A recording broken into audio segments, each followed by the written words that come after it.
So, why Seacole building should use 4D BIM? So with 4D BIM, the first point I'd like to make is clash detection.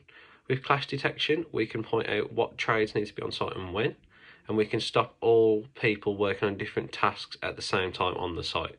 By doing so, we will improve the efficiency of the site, as we won't have people getting in each other's way.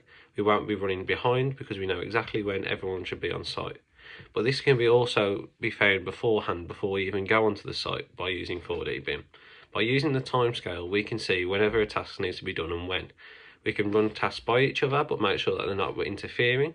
Whereas in previous construction, we might have run the two same tasks right next to each other, and they would have got in each other's way.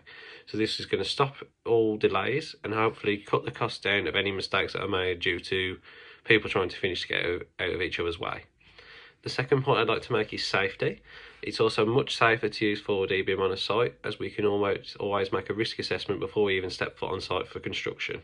In the past, it would have been that we would have done a safety check beforehand, but now we don't even need to be on site. We can do a 4D representation and work out what safety issues are a problem, do a risk assessment, and we can put them guidelines in place to stop any injury.